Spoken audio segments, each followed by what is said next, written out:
menjalani hidup yang baik telah Rasul ajarkan pada kita.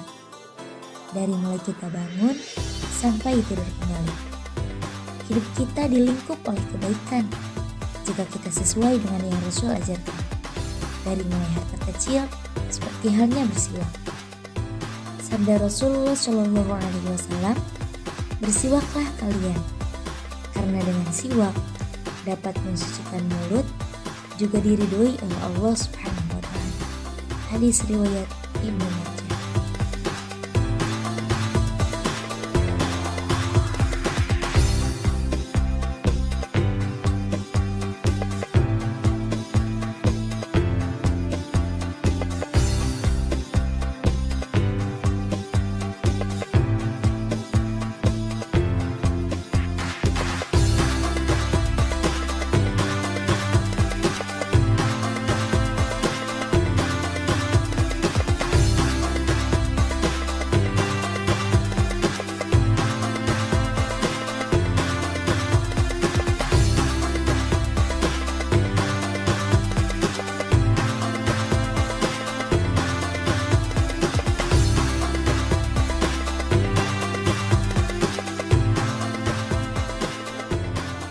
Kita mensucikan diri dari mulai subuh hari.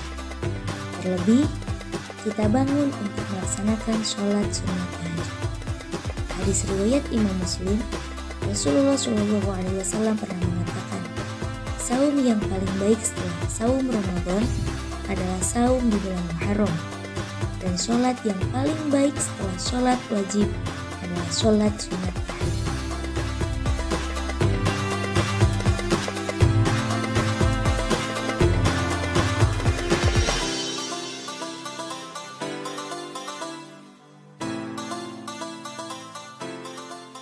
Rasulullah SAW selalu berpuasa di setiap hari Senin dan hari Kamis. Hadis riwayat Imam Tirmidzi bahwa setiap hari Senin dan hari Kamis amal kita selalu diperlihatkan dan diperiksa.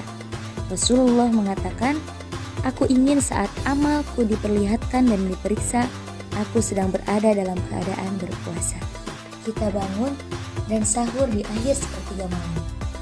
Sayyidina Ali radhiyallahu anhu pernah berkata, Rasulullah SAW berwasiat padanya, jika engkau makan, maka mulailah dan akhirilah dengan mencicipi garam, karena sesungguhnya di dalam garam itu terdapat obat bagi 70 macam penyakit. Saat hari mulai terang, kita sambut pagi hari kita dengan melaksanakan sholat sunat duha, meskipun hanya 2 rakaat saja.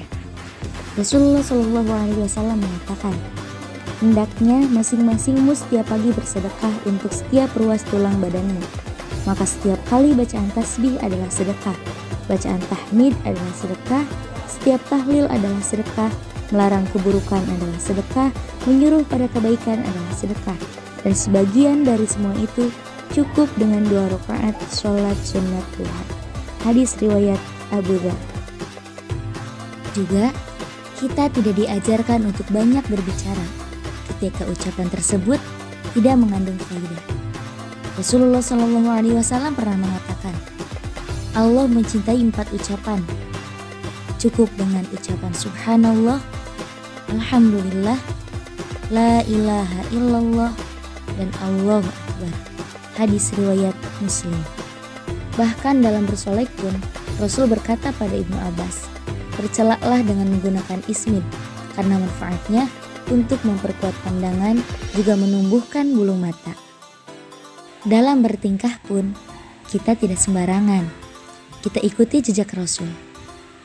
Rasul sangat mencintai mendahulukan yang kanan dalam memakai sandal, bersuci, dan dalam perkara lainnya. Hadis yang diriwayatkan oleh Imam Bukhari dan Muslim. Hidup kita dikelilingi keberkahan. Sesama muslim, sesama saudara, saling berbagi di berbagai hal. Rasulullah SAW berkata, barang siapa yang menjumpai saudaranya yang sama muslim dengan memberi sesuatu yang disukainya hingga dia merasa gembira, maka Allah akan membuatnya gembira di hari kiamat. Dalam hadis lain yang diriwayatkan oleh Imam Al-Bukhari, tidak ada satu hari pun ketika seorang hamba melewati paginya kecuali akan turun 2 malaikat padanya. Lalu salah satunya berkata, "Ya Allah, berikanlah pengganti bagi siapa saja yang menafkahkan hartanya."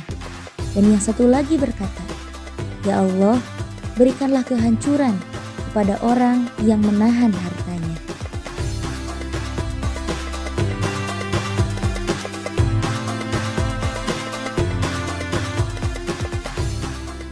Kita juga merasa nyaman dengan Al-Quran. Tak cukup kita baca, tapi kita hafal. Setiap detik kita bersentuhan dengan Al-Quran. Dengan tanpa sengaja, kita selalu dalam keadaan suci. Kita dawam wudu meskipun berkali-kali kita ulangi. Mengingat cerita Rasulullah SAW dengan Sayyidina Bilal yang diriwayatkan oleh Imam Tirmidzi. Di suatu malam, Rasulullah SAW bermimpi masuk surga. Di dalamnya, Rasul mendengar suara gesekan sandal Bilal. Hingga saat pagi hari, Rasul bertanya pada Bilal, "Wahai Bilal, perkara apakah yang membuatku bisa mendengar suara gesekan sandalmu di surga?" Bilal menjawab, "Ya Rasulullah, saya tidak pernah meninggalkan sholat sunat 2 rakaat dan saya selalu berwudu di setiap kali saya berhadas."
Dan di akhir, kita bahagia karena bertemu kemenangan pertama dari 2 kemenangan yang akan didapat oleh orang yang berpuasa.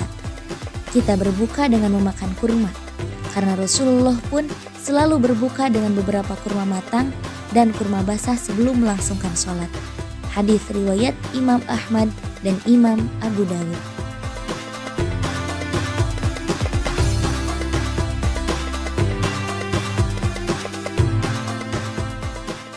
Kita sering bilang, "Aku rindu Rasulullah, aku cinta sang baginda."